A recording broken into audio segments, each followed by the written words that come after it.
سیاسی میدان کی ہر بڑی خبر سے آگاہ رہنے کے لیے ہمارے چینل آزاد سیاست کو سبسکرائب کریں اور بیل آئیکن کو پریس کریں۔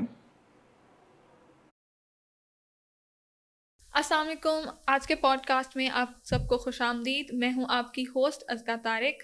آج ہم ایک سینئر جرنلسٹ سے ڈسکشن کریں گے جو ہماری 26th امینڈمنٹ کانسٹیٹیوشن آئی ہے سود کے بارے میں کہ اس کو 2028 تک ہمیں ختم کرنا ہے۔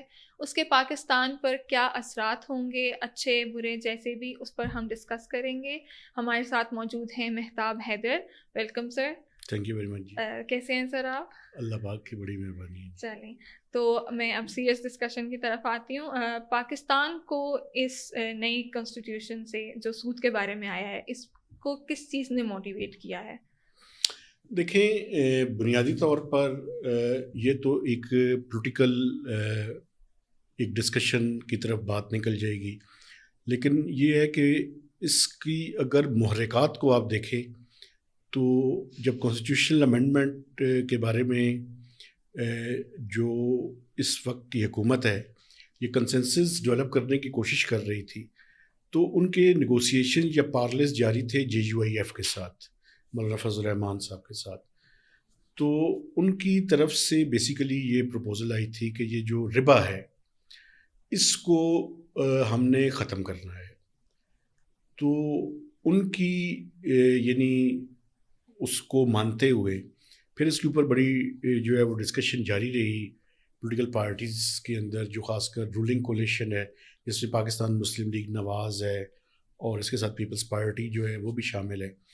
تو الٹیمیٹلی جو ہے وہ پھر یہ ڈیسیژن ہوا کہ اس کو کانسٹیٹیوشنل امینڈمنٹ کا حصہ بنایا جائے۔ شروع میں یہ ڈسکشن تھی اس کے اوپر کہ اس کی ورڈنگ کچھ اس طرح سے کی جائے کہ ہم حد المقدور کوشش کریں گے یا جس حد تک ممکن ہوا اس طرح کی کوئی چیز کی بات ہو رہی تھی، لیکن مولانا صاحب جو ہے وہ اس بات کو ماننے کے لیے نہیں تھے۔ انہوں نے کہا جی ایک ڈیڈ لائن دیں۔ اس ڈیڈ لائن اور پھر نیگوسیشنز کے اندر جا کر جو ہے وہ یہ طے ہوا کہ 2028 سے اس کو امپلیمنٹ جو ہے وہ کر دیا جائے گا۔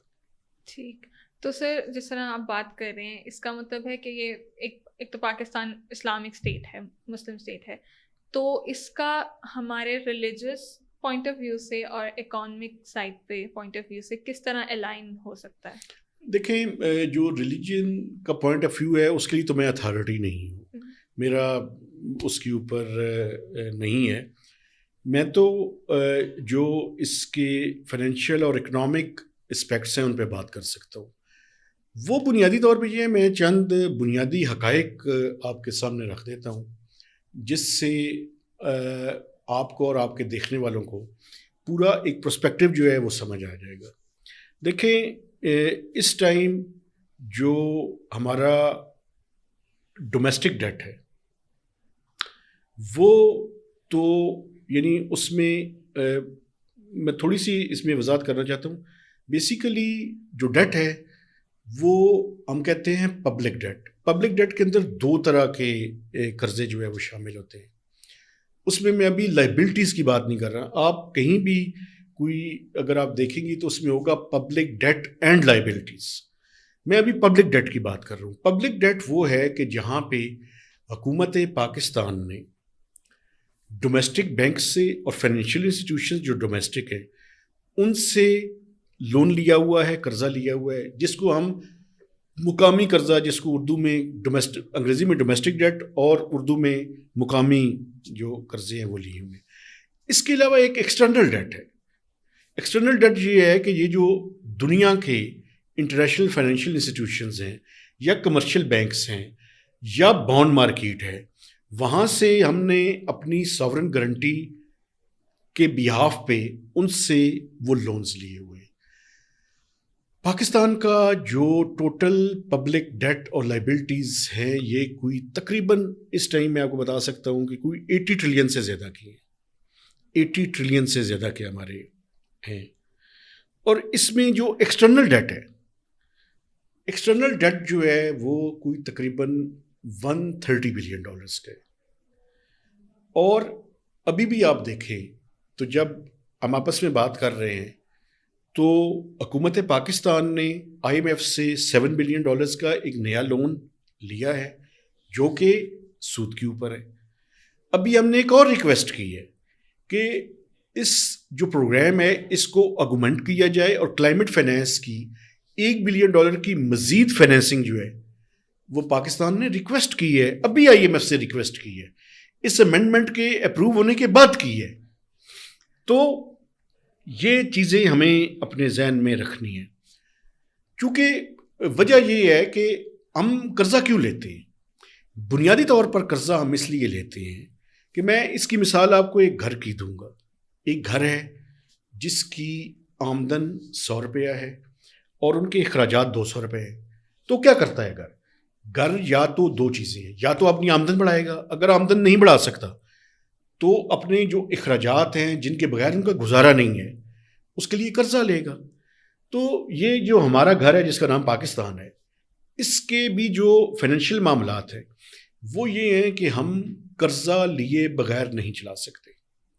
By and of the day ہمیں قرضہ لیں گے تو چیزیں چلے گی. اور ایک بات میں آپ کو اور بھی بتاؤں, دیکھیں آپ نے مجھ سے ریلیجن کی بات کی تھی, میں اس پہ مجھے کوئی مذائقہ نہیں ہے کہنے میں کہ سود اسلام کے اندر حرام ہے, اور بحیثیت مسلمان میں اس کو یہ بھی نہیں کہہ سکتا کہ اس کے بغیر ہمارا جو ہے وہ نہیں ہے, حل نہیں ہے. لیکن اگر آپ جو اسلام کے اسکالرز ہیں یا ریلیجیس لیڈرز ہیں انہوں نے جو اسلامک بینکنگ کی چیزیں کی ہوئی ہیں اس کے اندر اور یہ جو کنونشنل بینکس ہیں ان کے اندر تھوڑا سا فرق ہے. اس کے اوپر بھی میں اتھارٹی نہیں ہوں لیکن میں اس کی اوور آل جو ہے وہ میں بتا سکتا ہوں. جو عام بینک ہیں, کنونشنل بینک جنہیں ہم کہتے ہیں, وہ اگر آپ قرضہ لینے جائیں تو آپ سے کولیٹرل مانگیں گے.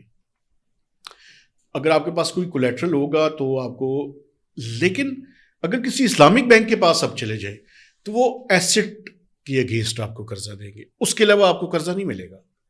تو وہ ایسٹ بیکڈ فائنینسنگ جو ہے وہ وہاں پہ اویلیبل ہوتی ہے.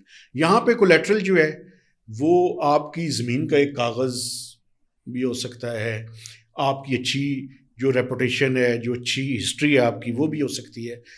تو یہاں پہ اب ضرورت اس چیز کی ہے کہ جو قرضہ لینے کی بنیادی وجوہات ہیں ان کو یا تو ہم دور کر لیں یا یہ سوچ لیں کہ یہ جو کانسٹیٹیوشنل امینڈمنٹ ہم نے کی ہے اس کو امپلیمنٹ ہم نے کیسے کرنا ہے.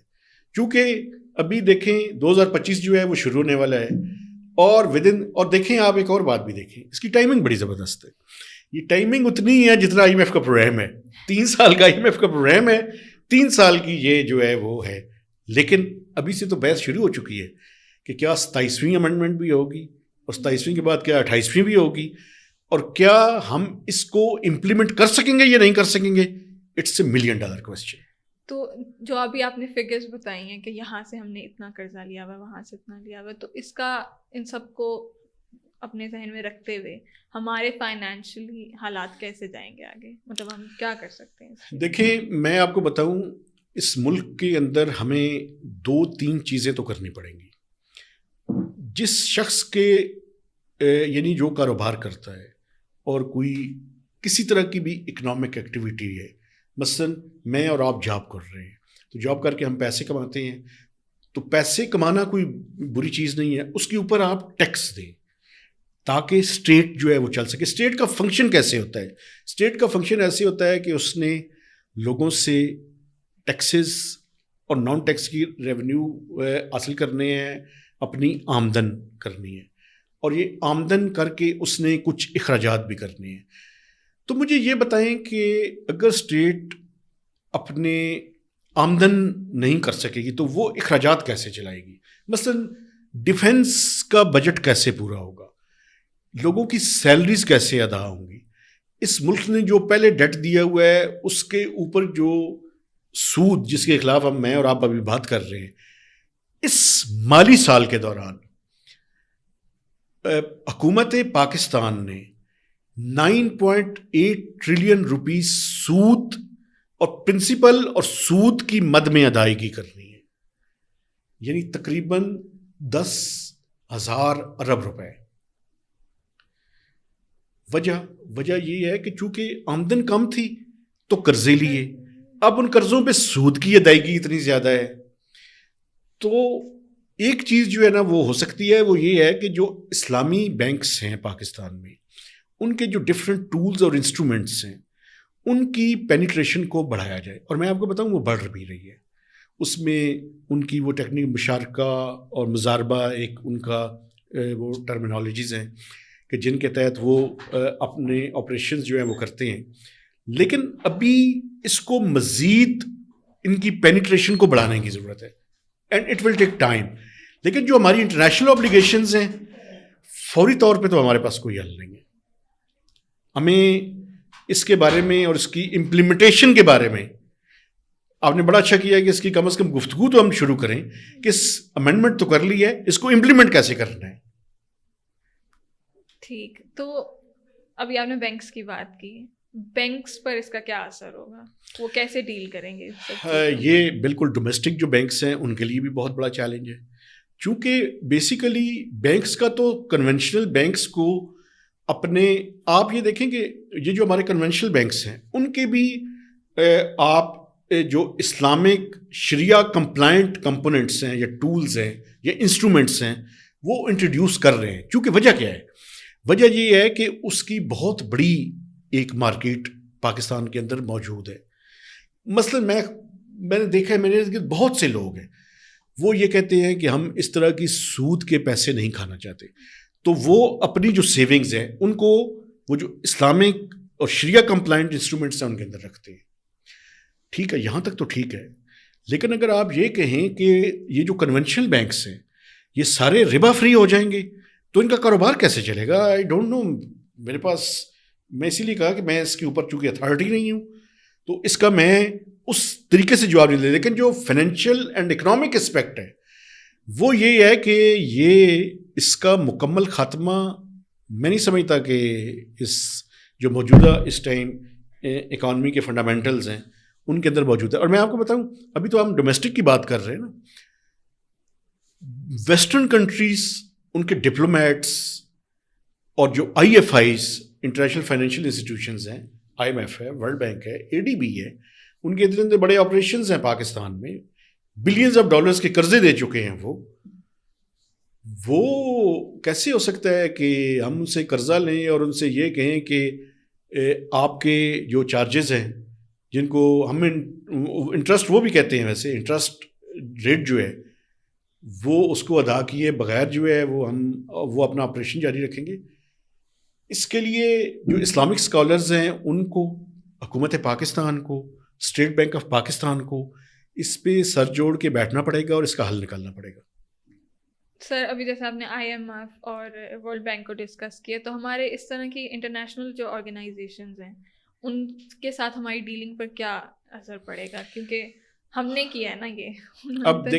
اب دیکھیں نا وہ یہی سوال پوچھیں گے اور وہ یہ سوال پوچھ رہے ہیں. ابھی تو بیک گراؤنڈ ڈسکشن میں پوچھ رہے ہیں چونکہ ابھی 3 سال کا عرصہ ہے، لیکن جیسے جیسے ٹائم گزرے گا تو وہ اس کی ڈیٹیلز جو ہے وہ حکومت پاکستان سے پوچھنی شروع کر دیں گے. بلکہ ابھی میں آپ کو بتاؤں آئی ایم ایف کا ایک جو ریویو مشن ہے وہ ارلی نیکسٹ ایئر میں انہوں نے پاکستان آنا ہے.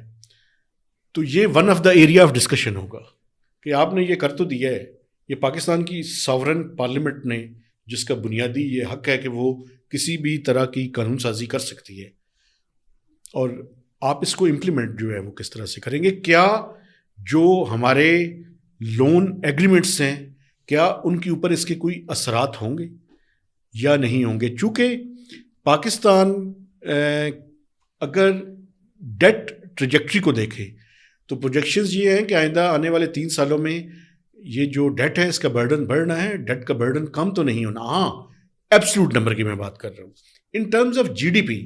کیونکہ دنیا میں دیکھیں جو ڈیٹ کو جانچنے کا طریقہ ہے اس میں سب سے امپورٹنٹ یہ ہے کہ debt to G D P ratio کو دیکھا جاتا ہے. اور ہمارا یہ کوشش ہے حکومت پاکستان کی کہ جو debt to G D P ratio کوئی 74-75% آف جی ڈی پی کو ٹچ کر چکی تھی، اس کو گریجولی جو ہے وہ کم کیا جائے. اور وہ کیسے ہوگا؟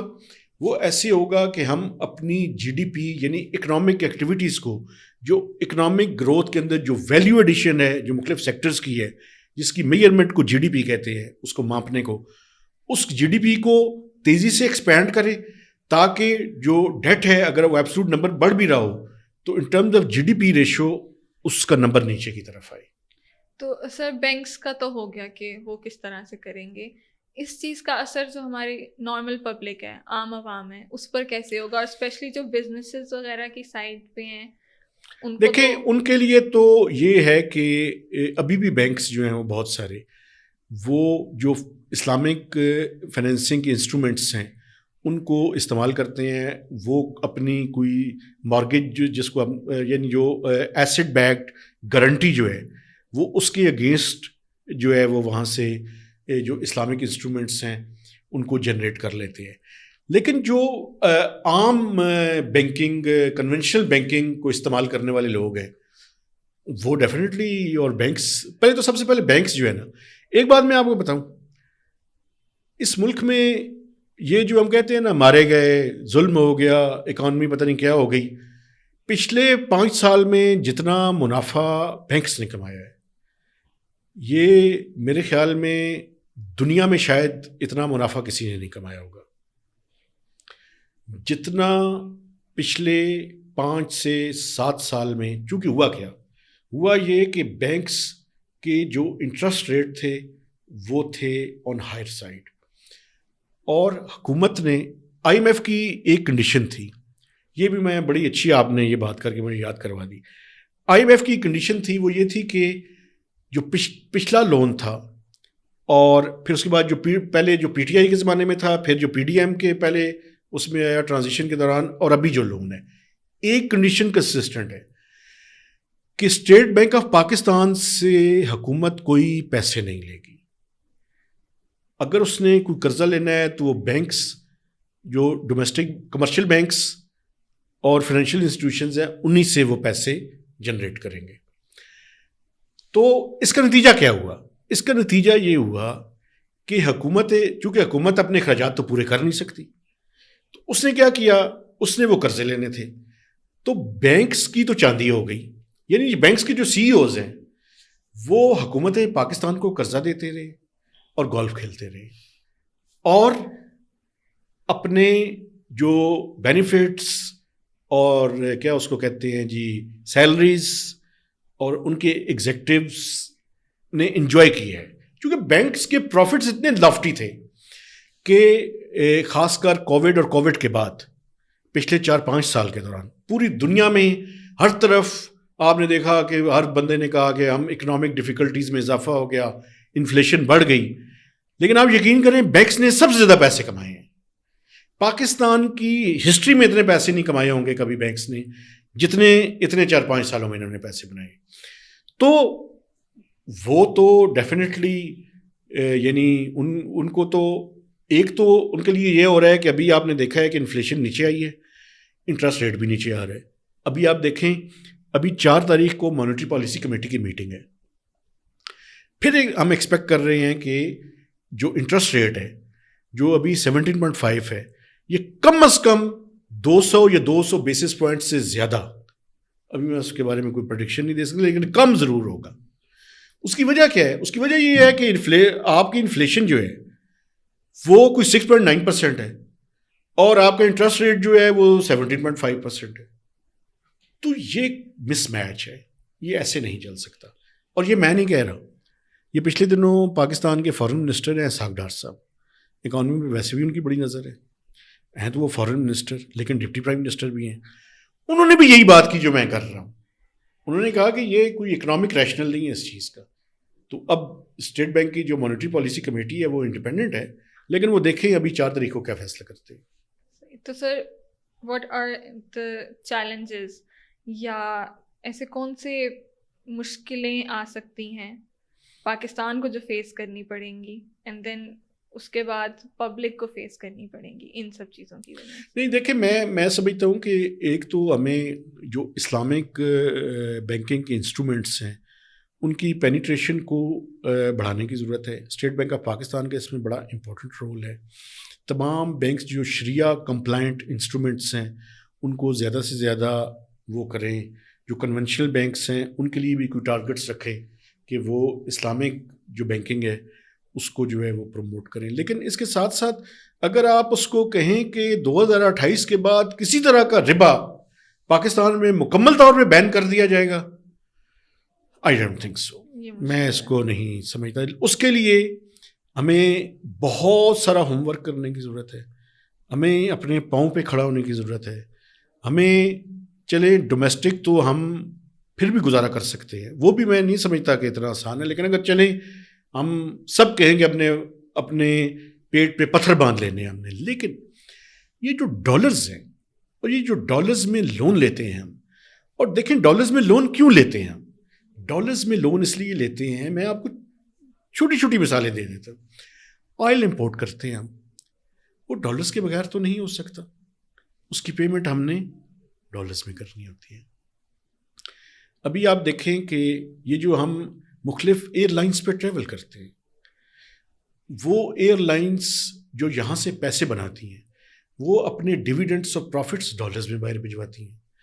جو پاکستان میں ساری ملٹی نیشنل کمپنیز ہیں جو آپریٹ کر رہی ہیں, پوری دنیا کی مختلف کمپنیز انٹرنیشنل کمپنی یہاں پہ کام کرتی ہیں, وہ اپنے پروفٹس اور ڈیویڈنڈس ڈالرز میں بھجواتی ہیں.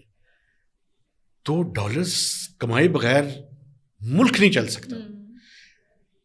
یہ جو ہم بجلی پیدا کر رہے ہیں اس کے لیے فرنس آئل ہم استعمال کرتے ہیں زیادہ, یا RLNG استعمال کرتے ہیں, کیونکہ ہائیڈل پہ تو ہماری ریلائنس بڑی کم ہے, یا اٹامک پہ یا ان چیزوں کے اوپر تو کم ہے. میجر جو ہمارا ہے وہ امپورٹڈ فیول کے اوپر ہے. امپورٹڈ فیول ڈالر سے آتا ہے, ٹھیک ہے. تو یہ ڈپینڈنس ہے. یہ جو چیزیں ہم امپورٹ کرتے ہیں ہر طرح کی کھانے پینے کی چیزوں سے لے کر را مٹیریل, دنیا کی ہر چیز جو ہم پاکستان میں جو ہے وہ منگوا رہے ہیں, 50 سے 60 بلین ڈالرز کی امپورٹس ہیں, یہ کیسے کرتے ہیں؟ یہ ڈالرز کے اندر کرتے ہیں. تو یہ اچھا 130 بلین ڈالر ہم نے پہلے سے لیا ہوا ہے. تو یہ ڈپینڈنس ہے ہماری, اور یہ dependence with stroke of one pen ختم نہیں ہو سکتی. اس کے لیے یا تو ہم اتنا اپنے آپ کو تیار کر لیں کہ ہم یہ کہیں کہ ہم سب نے اس ملک کی ایکسپورٹ جو آج, میں جب جرنلزم میں آیا تھا نا, یہ 1997 کی بات میں آپ کو بتا رہا ہوں, تو اس زمانے میں سب سے بڑا ٹارگٹ یہ تھا. پھر میاں صاحب کی حکومت تھی, اس کے بعد کو ہوا تو پرویز مشرف صاحب آ گئے. 10 بلین ڈالر سائیکلوجیکل تھا کہ اس سے اوپر ہماری ایکسپورٹ جو ہے نا یہ پتہ نہیں کب 10 بلین ڈالر ہوگی. ان کے زمانے میں 10 بلین ڈالرز کو ہم نے کراس کیا. آج کل ہم 25 اور 30 کے وہ جو ویشیس سائیکل ہے اس کے اندر ہے, اور پچھلے کوئی 10 to 12 ایئرز ہیں جس کے اندر پھنسے ہوئے ہیں. یا تو 100 بلین ڈالرز ایکسپورٹس کر لیں, محنت کریں سارے. یہ جو محنت کے بغیر اکانومی ہے نا, ریل اسٹیٹ پہ پیسے انویسٹ کر کے پیسے بنانے, یہ اگر ہم نے کرنا ہے, محنت نہیں کرنی, مینوفیکچرنگ سیکٹر پہ کام نہیں کرنا, یونیورسٹیز نے صرف ڈگریز دینی ہے, پھر یہ نہیں ہوگا. تو سر جو میرا لاسٹ سوال ہے اب وہ یہ ہے کہ اگر ہم یہ امپلیمنٹ کرنا چاہیں تو پھر آپ کے خیال میں ہمیں کیا ایسے اسٹیپس ہیں جو لینے پڑیں گے اس کو امپلیمنٹ کرنے کے لیے؟ دیکھیں سب سے پہلے تو لیکن یہ جو دنیا کا فائنینشیل سسٹم ہے نا, یا تو ہم یہ طے کر لیں کہ ہم نے آئسولیشن میں رہنا, it's can be one of the option. کچھ کنٹریز ہیں دنیا کے, میں ان کا نام نہیں لینا چاہوں گا, ہیں بہرحال جو دیکھنے والے ہیں وہ پڑھ لیں. یا تو ان کی طرف یہ کہہ لیں کہ ہم نے اپنی ایک دنیا بسانی ہے, ایک آئی لینڈ کے اندر اپنا کرنا ہے. اور دوسرا یہ ہے کہ سیلف ریلائنس کے اوپر پھر واقعی جانا پڑے گا. پھر یہ نہیں ہو سکتا کہ یہ موبائل جو امپورٹڈ ہے, ابھی پاکستان میں مینوفیکچرنگ شروع ہو چکی ہے, لیکن یہ آئی فون ہے, یہ آئی فونز, یہ امپورٹڈ گاڑیاں, یہ امپورٹڈ واچز, یہ امپورٹڈ برانڈس, یہ بھی چلتے رہیں, اور ساتھ میں ہم جو ہے وہ جو کانسٹیچوئنسی ہے اس کی ریکوائرمنٹس کو بھی پورا کریں. تو یہ دونوں چیزیں ساتھ ساتھ نہیں چل سکتی. تو سر کیا پاکستان سود کے بغیر چل سکتا ہے یا نہیں؟ بڑا مشکل سوال ہے. دیکھیں انسانوں کی زندگیوں کے بارے میں تو نہیں، انسان ہر طرح کی چیز میں چل سکتا ہے.